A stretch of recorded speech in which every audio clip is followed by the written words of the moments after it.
तो आज तारीख है 30 नवंबर, और जितने भी लीडिंग न्यूज़पेपर्स हैं हमारे, चाहे द हिंदू हो गया, दैनिक भास्कर हो गया, इंडियन एक्सप्रेस हो गया, उन सभी को हम डेली करंट में कवर करते हैं। तो आज के अगर द हिंदू के फ्रंट पेज की बात की जाए तो उस पे जो पहली न्यूज़ आई है वो तो फार्म लॉस के बारे में आई है, जो कल तीनों के तीनों वापस ले लिए गए हैं। एक आई है ओमनिक्रॉन के बारे में। फिर जो क्रिप्टो करेंसी ट्रेड है उसके बारे में आई है कि हमारी जो वित्त मंत्री है निर्मला सीतारमण, उन्होंने कह दिया है कि क्रिप्टो करेंसी इंडिया में लीगल टेंडर तो नहीं होगी। और वहीं हम बात करें, एक आई है दिल्ली फेयर प्राइस के बारे में न्यूज़, और दिल्ली एयर पॉल्यूशन के बारे में न्यूज़ आई है कि जो कंस्ट्रक्शन वगैरह एक्टिविटीज़ है उनको कम करना जरूरी है अगर एयर पॉल्यूशन कम करना है तो। और कल बाय द वे राज्यसभा में भी जब ये फार्म लॉस वापस लिए गए तो 12 लोग सस्पेंड भी हो गए हैं, तो उसके बारे में भी न्यूज़ है। तो बेसिकली अगर फार्म लॉस की बात की जाए तो कल पार्लियामेंट में तीनों के तीनों फार्म लॉस वापस ले लिए गए हैं। और अपोजिशन है उसने काफ़ी मांग की इस पे कि डिबेट होनी चाहिए, कि क्योंकि 700 लोग मरे भी हैं ये वो, लेकिन जिस प्रकार बिना डिबेट के वो आए थे उसी प्रकार बिना डिबेट के रिपील भी हो गए। और तीनों लॉस की बात की जाए तो पहला लॉ तो जो था वो farmer produce trade and commerce act था, जिसके तहत कहीं भी बेच सकते थे किसान अपनी फसलों को। दूसरा लॉ था जो farmers empowerment and protection agreement of price assurance and farm service activities act 2020 था, जिसके तहत जो कॉन्ट्रैक्ट फार्मिंग थी उसकी बात आई थी कि किसी बिजनेस मैन के साथ में पहले से ही तुम एग्रीमेंट कर सकोगे कि हाँ इतनी फसल हो जाएगी, उस हिसाब से कॉन्ट्रैक्ट कर सकोगे। और तीसरा जो लॉ था वो आया था इसेंशियल कमोडिटी एक्ट 2021, जिसके तहत स्टोरेज करने की कितनी भी छूट दे दी गई थी अलग अलग लोगों को। तो ये तीनों के तीनों लॉस हैं जो पूरे के पूरे वापस ले लिए गए हैं। एक नेक्स्ट न्यूज़ है जो फ्रंट पेज भी आई है, वो आई ओमनिक्रॉन के बारे में। उसको भी हमें डिस्कस करना जरूरी है कि WHO के द्वारा ओमनिक्रॉन जो वायरस है उसको very high global risk appetite में डाल दिया गया है। बेसिकली यही है कि हम जानते हैं कि उसके 23 से ज़्यादा म्यूटेशंस हो चुके हैं और 6 गुना ज़्यादा तेज़ी से फैल रहा है, तो इसी वजह से वेरी हाई ग्लोबल रिस्क में इसको डाल दिया गया है। बाद में एक चीज़ अच्छी है कि इससे जितने भी लोगों को अफेक्ट हो रहे हैं वो लोग हॉस्पिटलाइज कम हो रहे हैं। साउथ अफ्रीका से ही ये रिपोर्ट आई है। एक नेक्स्ट न्यूज़ है जो पेज नंबर 9 पे आई है द हिंदू के, कि जो नेशनल फैमिली हेल्थ सर्वे हम लोगों का आया था, अभी हम लोग देखते हैं उसमें दिखाया गया था फर्टिलिटी इंडिया की कम हो गई है, 2.1% हो गई है। उसी के साथ साथ में वुमेन्स जो एम्पावरमेंट है वो बढ़ा है, लोग इंटरनेट को ज़्यादा यूज करने लगे हैं। तो उसी को लेके एक डाटा और निकल के आया है कि साउथ इंडिया अगर हम कंपेयर करें नॉर्थ इंडिया के साथ साथ में, तो जो लाइफस्टाइल डिसीजेज होती हैं, जैसे कि हम लोग बात कर लें ब्रेन की, मतलब ब्रेन लोग टेंशन हाइपर टेंशन में कितने रहते हैं, तो उसमें हम देखते हैं सिक्किम हुआ, केरल हुआ, तमिलनाडु हुआ, तेलंगाना हुआ, ये टॉप पर है। यहाँ पे सबसे ज़्यादा लोग हाइपर टेंशन में हैं। वहीं हम लोग अगर डायबिटीज़ की बात करें तो केरला, गोवा, आंध्र प्रदेश ये टॉप पर है। तो कंपेरेटिवली अगर हम बात करें ना डायबिटीज़ और हाइपर टेंशन की, तो जो लाइफ स्टाइल डिसीजेज हैं वो साउथ इंडिया में, जहाँ पे डेवलपमेंट भी ज़्यादा है, तो डेवलपमेंट के साथ साथ में डिसीजेज भी ज़्यादा आ रही हैं, और नॉर्थ इंडिया में कंपेरेटिवली कम है। एक नेक्स्ट न्यूज़ है जो पेज नंबर 13 पे आई है, वो आई है, हम देखते हैं प्रणय अग्रवाल को लेके। तो वो अभी ट्विटर के नए CEO बना दिए गए हैं, जैक डॉर्सी की जगह ले ली है उन्होंने। जैक डॉर्सी बाद में पिछले 16 साल से CEO थे, अभी ये आ गए हैं। और 2011 में अग्रवाल ने ट्विटर को ज्वाइन किया था, और अभी 10 साल के बाद में वो CEO बन गए हैं। और IIT और बॉम्बे के हम जानते हैं एल्यूमिनाई है वो। 2000 और ट्विटर की हम जानते हैं 2006 में इसको बनाया गया था, जैक डॉर्सी ने ही बनाया था, और भी को फाउंडर्स थे साथ में। और कैलिफोर्निया है जहाँ पे इसका हेडक्वार्टर है, और तकरीबन 33 करोड़ इसके एक्टिव यूजर्स हैं इस समय। एक नेक्स्ट न्यूज़ है स्वीडन को लेके, कि अभी देखो वो कह रहा है स्वीडन में पता नहीं क्या चल रहा है।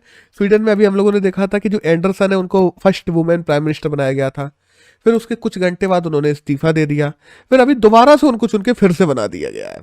तो अब पता नहीं क्या चल रहा है, उनको जबरदस्ती बनाने की कोशिश की जा रही है ऐसा लग रहा है।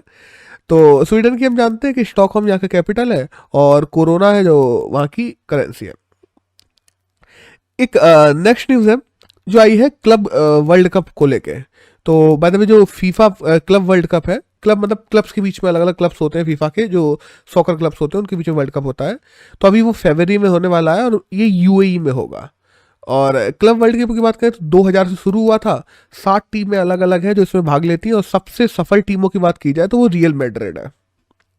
और रियल मैड्रिड वही है जिसमें पहले रोनाल्डो खेलते थे, फिर रियल मैड्रिड से वो जुवेंटस में चले गए, जुवेंटस से अब दूसरी जगह चले गए हैं।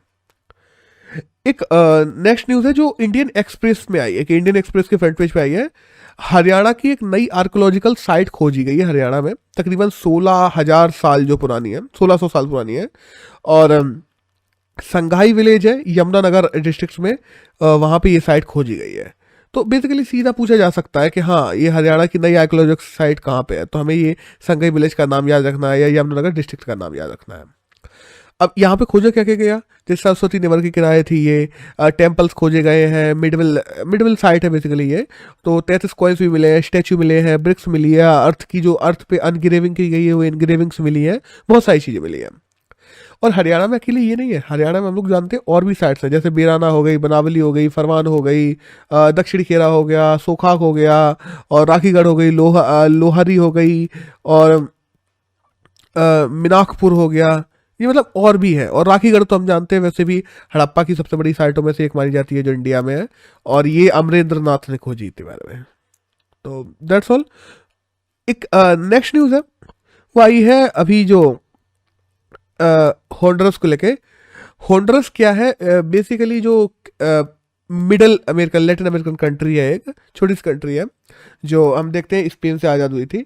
उसकी अभी फर्स्ट वुमेन प्रेसिडेंट बना दी गई है कस्ट्रो को। और होंडरस की अगर कैपिटल की बात करें तो वो टेंगो है। और अगर हम लोग बात करें करेंसी की तो लिम्परैक है जो वहाँ पे करेंसी चलती है। That's all. एक नेक्स्ट न्यूज़ है वही बारबाडोस को लेके, कि अभी तक क्या है ना, देखो हम जानते हैं कि ब्रिटिशर्स ने तकरीबन 54 कंट्रीज पे राज किया था। जहाँ जहाँ उन्होंने राज किया वहाँ वहाँ हेड ऑफ द स्टेट किनको बना दिया जाता था, जो भी क्वीन होती थी उसको।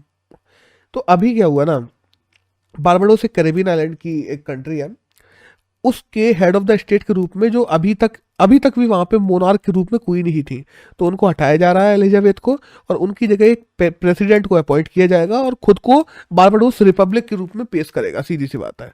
और जो सैद्रा है वो वहाँ के पहले प्रेसिडेंट बनने वाले हैं, और जो ब्रिज टाउन है वो बारबाडोस की कैपिटल है। That's all. एक नेक्स्ट न्यूज़ है वो आई है रिलायंस कैपिटल को लेके। देखो जब भी हमारे दिमाग में रिलायंस आता है ना, सबसे पहले मुकेश अंबानी का नाम आता है। तो मुकेश अंबानी की नहीं है, रिलायंस कैपिटल अनिल अंबानी की कंपनी है। तो रिलायंस कैपिटल के जो बोर्ड है उसको सुपर सीड्स कर दिया गया है आरबीआई के द्वारा। बेसिकली उसके बोर्ड के सारे जो वो जिस तरीके से चला रहे थे वो सही तरीके से यूज नहीं कर रहे थे रिलायंस कैपिटल को। तो इस वजह से अब आरबीआई ने पूरा का पूरा उसको अपने हाथ में ले लिया, और आरबीआई रेगुलेट करेगी जब तक उसकी अकाउंट्स वगैरह सब नॉर्मल नहीं हो जाते हैं। और जो नागेकर है, नागेकर राव, उनके द्वारा वो कंपनी कंसल्टेंट के रूप में उनको आरबीआई की तरफ से रिलायंस कैपिटल का नियुक्त कर दिया गया है। तो हमें नागेकर राव का नाम भी याद रखना जरूरी है, नागेश्वर राव। एक नेक्स्ट न्यूज़ है वो आई है कोटक महिंद्रा बैंक को लेके, कि अभी एलआईसी को आरबीआई के द्वारा अप्रूवल मिल गया है कि वह कोटक महिंद्रा बैंक में तकरीबन 10% शेयर्स को होल्ड कर पाएगी। कोटक महिंद्रा बैंक की हम जानते हैं कि 2003 में इसकी स्थापना हुई थी, और जो कोटक है, उदय कोटक, उनके द्वारा स्थापना की गई थी, और हेडक्वार्टर मुंबई में है। और अभी हम बात करें ना एयरटेल पेमेंट्स, तो एयरटेल पे में भी कोटक महिंद्रा बैंक के तकरीबन 20% शेयर्स हैं। एक नेक्स्ट न्यूज़ है वह ये यूनियन बैंक को लेके। अभी कुछ दिनों पहले हम लोग देखते ना कि एसबीआई पे 1 करोड़ का जो फाइन है लगाया था आरबीआई ने, अभी यूनियन बैंक पे भी लगा दिया है, और सेम चीज़ को लेके जो रेगुलेटरी कंप्लायंसेस है उनको सही तरीके से पूरा करके नहीं रखा है। यूनियन बैंक की वहीं हम बात करें तो 11 नवंबर 1919 में इसको बनाया गया था, और जो जो सीताराम थे उनके वो मतलब बेसिकली फाउंडर थे, और जो राज किरण है वो इस समय सीईओ है। तो दैट्स ऑल। एक नेक्स्ट न्यूज़ है वो आई है केरल टूरिज्म को लेके, कि अभी एक स्ट्रीट प्रोजेक्ट लॉन्च किया जा रहा है केरल गवर्नमेंट के द्वारा। अब STREET इसका फुल फॉर्म क्या है, sustainable tangible responsible experimental authentic tourism hubs. तो इसका फुल फॉर्म है बेसिकली स्ट्रीट प्रोजेक्ट है, और इसको प्रमोट किया जाएगा बेसिकली ऐसी टूरिस्ट प्लेसेस जो छुपी हुई हैं, जैसे कंडाला हो गई, थ्रेथाला हो गई, पिनरई हो गई, ऐसी बहुत सारी जगह जगह हैं जो केरल में अच्छी टूरिज्म प्लेसेस बन सकती हैं, उनमें बहुत अच्छा पोटेंशियल है, बट वो छुपी हुई है बाहर की दुनिया से। तो उनको प्रमोट किया जाएगा जिससे वहाँ पे भी टूरिज्म को बढ़ाया जा सके। और बेसिकली ये पूरा प्रोजेक्ट चलेगा पीपीपी मॉडल पे। तो अब देखते हैं आने वाले समय में देखते हैं कितना सफल रहता है, ये तो टाइम ही बताएगा।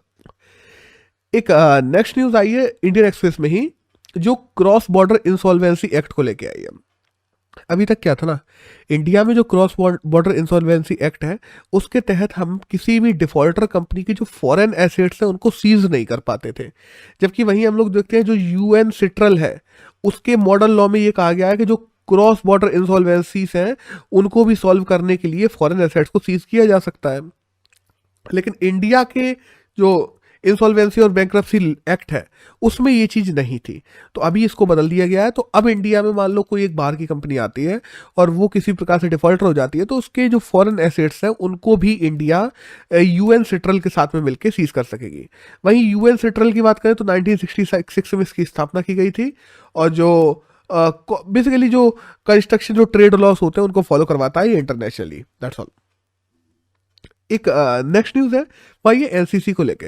एनसीसी को लेकर बेसिकली डाटा आया है, उसके कुछ तो हमें जानना जरूरी हो जाता है। एनसीसी हम जानते हैं नेशनल कैडेट कोर, वो 1948 में स्थापना की गई थी। एचएन कुंजरू कमेटी थी, उनकी संस्तुति पे की गई थी। वहीं इस समय 14 लाख ऐसे लोग हो गए हैं जो एनसीसी में बच्चे काम कर रहे हैं, बेसिकली बच्चे बड़े सभी। तो ज़्यादातर बच्चे ही होते हैं एनसीसी में, हम भी जानते हैं। तो चाहे डिजास्टर की बात हो गई, वॉर की बात हो गई, सर्वाइवल की बात हो गई, नेचुरल डिजास्टर आते हैं उनकी बात हो गई, तो ये लोग काफ़ी जगह मदद करते हैं। चाहे हम लोग योगदान एक्सरसाइज की बात करें, स्वच्छता अभियान की बात करें, वैक्सीनेशन प्रोग्राम जो इंडिया में चलाया गया था उसकी बात करें, लोगों की मदद करने की बात करें, डिजास्टर प्रॉब्लम से रिलीफ करने की बात करें, चाहे केंद्र सरकार के द्वारा कोई स्कीम चल रही है उसको आम इंसान तक पहुंचाने की बात करें, एनसीसी कैडेट कोर ने हमेशा से ही साथ दिया है। और एनसीसी के जो लोग होते हैं ना, उनको ट्रेनिंग भी इसी प्रकार से दी जाती है। ये मिनिस्ट्री ऑफ डिफेंस के अंतर्गत आती है बाय द वे, और एक जनरल लेवल का हेड होता है जो वो एनसीसी है उसको हेड करता है। और ये बनाई ही इसीलिए जाती है कि आगे जाके वो लोग आर्मी में भी यही बच्चे अपनी सेवाएं दे सके। एक नेक्स्ट न्यूज है, वही है SAFAR सफर को लेके। सफर बेसिकली एक इक्विपमेंट है जो मिनिस्ट्री ऑफ अर्थ साइंस के द्वारा हर शहर में लगाया जा रहा है। और ये किस लिए लग रहा है? बेसिकली ये लग इसलिए रहा है कि वहाँ की एयर क्वालिटी को देखने के लिए। हम देखते हैं प्राइमरी पॉल्यूटेंट्स होते हैं, चाहे CO, NO, SO2, NO2, VOCs या NH3 की बात करें। वहीं हम लोग सेकेंडरी पॉल्यूटेंट्स की बात करें जो SO3, HNO3, H2SO4, H2O2, NH4, O3 या जो परमेटिकल पार्टिकल्स होते हैं उन सब की बात करें, इन सभी को ये देखेगा और इन सब की रीडिंग हमारे जो मेट्रोलॉजिकल डिपार्टमेंट है उन तक पहुँचाएगा। तो बेसिकली इसको डेवलप किया गया है सफ़र, अगर मॉड्यूल की बात करें तो सफ़र मॉड्यूल को डेवलप किया गया है IITM और IMD दोनों ने मिलकर, और मिनिस्ट्री ऑफ अर्थ साइंस के द्वारा इसको इंडिया के हर एक शहर में लगाया जा रहा है। That's all. एक नेक्स्ट न्यूज़ है वो आई है गोरखपुर सिलीगुड़ी एक्सप्रेसवे को लेके। हम जानते हैं भारतमाला परियोजना, जिसके तहत तकरीबन 34,800 किलोमीटर के पूरा बनाया जा रहा है हाईवे, और 5,30,000 करोड़ का ये एक प्रोजेक्ट है, जिससे सीधी बात है नॉर्थ से साउथ और ईस्ट से वेस्ट सबको बाय रोड जोड़ना है। तो उसी के तहत एक छोटा सा पार्ट है गोरखपुर सिलीगुड़ी एक्सप्रेसवे, जो बिहार होता हुआ जाएगा बेसिकली। तो इसको बनाने की प्रक्रिया भी शुरू कर दी गई है और कहा जा रहा है अगले 3 साल में ये भी बन के तैयार हो जाएगा। और वहीं हम लोग बातमाला परियोजना की बात करें तो बेसिकली ये चलाई ही इसीलिए गई थी कि बेटर कनेक्टिविटी हो सके। वहीं हम पोर्ट्स वगैरह हैं उनको भी हम अपने इंडिया के हर एरिया से जोड़ सके, ट्रांसपोर्टेशन ज़्यादा इजी बना सके, जिस वजह से मतलब प्रॉब्लम ना आए ट्रांसपोर्टेशन में किसी भी प्रकार की रोडों की, या क्योंकि हम जानते हैं कि किसी भी देश की प्रगति वहाँ के ट्रांसपोर्टेशन पे ही चलती है। जितना अच्छा ट्रांसपोर्टेशन उतनी ज़्यादा ईज ऑफ डूइंग बिजनेस। एक नेक्स्ट न्यूज़ आई है जो कीवी को लेके आई है। बेसिकली अरुणाचल प्रदेश में एक जीरो वैली है, जड़ायारो। तो जीरो वैली है, बहुत सुंदर जगह है बाय द वे। तो वो वहाँ की जो कीवी है उसको इंडिया का फर्स्ट सर्टिफाइड ऑर्गेनिक फूड के रूप में मान लिया गया है। तो इंडिया की अगर फर्स्ट सर्टिफाइड ऑर्गेनिक फूड कही जाए तो वो अरुणाचल प्रदेश की जीरो वैली की कीवी बन गई है। तो दैट्स ऑल, यहाँ पे हमारी न्यूज़ तो यही खत्म होती है। एक एडिटोरियल आया है यहाँ से। तो बेसिकली जितनी न्यूज़ थी सारे अखबारों में उनमें तो यही थी जो हमें इंपॉर्टेंट जानने की जरूरी थी। एडिटोरियल आया है कि स्कूलों को लेके। अब देखो एडिटोरियल में क्या है। बेसिकली हम जानते हैं स्कूल किस लिए होते हैं। स्कूल में चाहे आप किसी भी रिलीजन से आ रहे हो, किसी भी इकोनॉमिक क्लास से आ रहे हो, हर प्रकार के बच्चे के साथ में समान व्यवहार किया जाता है, किसी भी बैकग्राउंड में हो। वी ऑल आर वन की जो फीलिंग है वो स्कूल में दी जाती है, और एक होमोजीनियस इफेक्ट दिया जाता है बेसिकली, और एक कॉमन करिकुलम को हर बच्चे को पढ़ाया जाता है और उसी प्रकार से हर बच्चे को ट्रीट किया जाता है। अब इस एडिटोरियल में ये लिखा हुआ है कि कभी कभी जो एग्जिस्टिंग स्टीरियोटाइप्स बने हुए हैं उन वजह से इकोनॉमिकल वीकर जो बच्चे हैं उनके साथ में एक भेदभाव किया जाता है। क्योंकि जैसे मान लो तरह तरह के स्कूल में, मान लो तुमने इकोनॉमिकल वीकर सेक्शन के लिए किसी एक स्कूल में आरक्षण करवा दिया, क्या एक रिजर्व सीटें करवा दी, उस बच्चे को एडमिशन तो मिल जाएगा, पर वहां पे उसको फिर प्रोजेक्ट्स बना के लाने हैं अलग अलग, उसके लिए फिर वो देखता है घर में उसके पास में पैसे ही नहीं है, फिर उसके पास में यूनिफॉर्म है, सैटरडे के अलग यूनिफॉर्म है, संडे के अलग यूनिफॉर्म है, मंडे के लिए, सॉरी संडे नहीं, मंडे के अलग यूनिफॉर्म है। तो इन सब चीजों को लेके बच्चा कोप अप ही नहीं कर पाता और बच्चों के साथ में, और वो खुद को एक अलग थलग के रूप में पाता है। और यही है ना कि चिल्ड्रंस का फोकस ओवरऑल इन चीजों से डाइवर्ट होता है, और ऐसे बच्चे जो इकोनॉमिकल वीकर होते हैं वो एडमिशन पाने के बाद भी कई बार शिक्षा में से, या हम लोग कहते हैं एजुकेशन सिस्टम में से फिल्टर आउट हो जाते हैं और गरीब गरीब ही रह जाते हैं। तो अब जैसे मान लो बेसिकली कोई गरीब बच्चा है, तो वो कोई चीज़ नहीं करके आया, प्रोजेक्ट नहीं करके आया, या मान लो उसकी कंडीशंस घर पे इतनी अच्छी नहीं है, वो केवल स्कूल में ही कुछ समय तक पढ़ पा रहा है, उसके बाद जब घर जा रहा है तो उसको दुकान भी संभालनी पड़ रही है और भी घर के काम करने पड़ रहे हैं, लेकिन उन बैकग्राउंड्स को टीचर्स ना देखते हुए उसको असेंबली लाइन से बाहर निकाल देंगे जब असेंबली चल रही है स्कूल में। या जो मान लो उसने कोई ट्रेडिशनल ड्रेस, जैसे मुसलमानों मान लो स्कार्फ वगैरह बांध लिया, सिख है तो टर्बन वगैरह बांध लिया, तो उसको एक अलग अलग तरीके से देखा जा रहा है, सेग्रीगेट किया जा रहा है, बच्चे मजाक उड़ा रहे हैं, ये सारी चीजें होती है ग्राउंड में। अब इनमें बच्चों की गलती है? बिल्कुल गलती नहीं है। इसमें बेसिकली गलती है हमारे जो अभी करिकुलम चल रहा है उसकी। हमें कल्चरल यूनिकनेस को लेकर बच्चों में सेंसिटिविटी पैदा करने की जरूरत है, अगर हमें जो प्रीजुडाइसिस है या स्टीरियोटाइप्स है उनको खत्म करना है तो। और ये कैसे होगा? हमें अपनी बुक्स में कल्चर्स को लेके जो सेंसेशनल स्टोरीज है उनको जोड़ना पड़ेगा, और जो समानता की भावना है उनको आगे बढ़ाना पड़ेगा। और वही ना कि स्कूल क्या है? स्कूल एक माइक्रो केस है हमारी इंडिया की एक लार्ज सोसाइटी का। तो अगर हमें एक सोसाइटी का जब निर्माण करना है तो हमें अपने स्कूलों से शुरू करना होगा। अगर हमें ये प्रीजुडाइसिस या स्टीरियोटाइप्स खत्म करने हैं तो हमें अपने स्कूलों से शुरू करने होंगे, उन बच्चों में भी ये भावना पैदा ना हो पाए। क्योंकि एक दलित गर्ल का और एक ब्राह्मण बॉय है, उन दोनों की ही अगर स्कूल के एक्सपीरियंस की बात की जाए तो उन दोनों में बहुत डिफरेंस होता है, जबकि वो दोनों एक ही स्कूल में पढ़ रहे हैं फिर भी। तो हमें परफॉर्मेंस और ग्रेड इन सब की बेसिस पे, चलो ठीक है अलग अलग स्थितियां होती हैं, उसके साथ साथ में टीचर्स को उनके इकोनॉमिक बैकग्राउंड और उन चीज़ों के बारे में भी ध्यान रखना चाहिए पढ़ाते टाइम। क्योंकि हम भी जानते हैं कि नो सच टेस्ट, आज तक ऐसा कोई टेस्ट नहीं बना है जो एक ह्यूमन कैपेबिलिटीज को मेजर कर सके। और हमारी देखो फॉर्मल एजुकेशन सिस्टम में भी बहुत सारी एग्जिस्टिंग इनइक्वालिटीज है जो आ जाती है, और फॉर्मल एजुकेशन सिस्टम उनको खत्म नहीं कर पाता है। जैसे हम लोग नेशनल करिकुलम फ्रेमवर्क की बात करें जो 2005 में आया था, उसके बाद भी हम देखते हैं जो नेचर ऑफ स्टडी है स्कूलिंग का वो बहुत ज़्यादा चेंज नहीं हुआ है। जैसे कि एकलव्य जैसी स्टोरीज को डालना, अब देखो एकलव्य जैसी स्टोरीज डालना एक शिक्षक के प्रति एक स्टूडेंट की भावना को दिखाता है, बट वहीं वो ये भी दिखाता है कि उन्होंने एक ब्राह्मण या उन्होंने एक क्षत्रिय लड़के को सुपीरियर बनाने के लिए एकलव्य जैसे प्रतिभाशाली लड़के की अंगूठा काट दिया था। तो इस स्टोरी को कैसे प्रेजेंट किया जा रहा है टीचर के द्वारा, वो भी बहुत ज्यादा डिपेंड करेगा कि वो इम्पैक्ट बच्चों पे कैसे डालेगा। वहीं हम देखते हैं सावित्री की बात करें, जो सत्यवान की पूरी जान बचाने के लिए उसने सत्यवान की जान ही बचाती रही केवल। ठीक है लड़कियों के लिए अच्छी बात है, उसमें ये दिखाया गया है कि हाँ पति की ये करो वो करो, ठीक है, लेकिन हमारे पास में उसी से जुड़ी हुई लड़कियों ने क्या क्या वीरताएं की हैं या दलितों ने क्या क्या वीरताएं की हैं, जो हम देखते हैं हमारे हरिजन हैं उनके काफ़ी ऐसे अच्छे अच्छे लीडर्स रहे हैं जिन्होंने इंडिया के लिए बहुत बड़े बड़े काम किए हैं। उन चीज़ों को हमें हमारे एजुकेशनल करिकुलम में जोड़ने की ज़रूरत है, और ये प्रीजुडाइसिस या स्टीरियोटाइप्स बच्चों के दिमाग में से तभी से निकालने की ज़रूरत है। बाद में बच्चे बड़े हो जाएंगे अगर इन्हीं को साथ में लिए हुए, तो ये ओवरऑल सोसाइटी के लिए नुकसान होगा, और एट द एंड जब सोसाइटी ही पूरे देश, सोसाइटियां ही मिलके पूरे देश को बनाती हैं, ये हमारे देश के लिए नुकसान होगा। हमें उनकी सक्सेस स्टोरीज, चाहे वो वुमेन्स हो गई या मार्जिनलाइज ग्रुप्स हो गए, उनकी सक्सेस स्टोरीज को अपने जो फॉर्मल एजुकेशन सिस्टम में उनमें लेके आना पड़ेगा और इन स्टीरियोटाइप्स को तभी खत्म किया जा सकता है। तो बेसिकली आज की बात करें 30 नवंबर की, तो यही करंट था जो हमारे एग्जाम में जानने के लिए जरूरी था। That's all.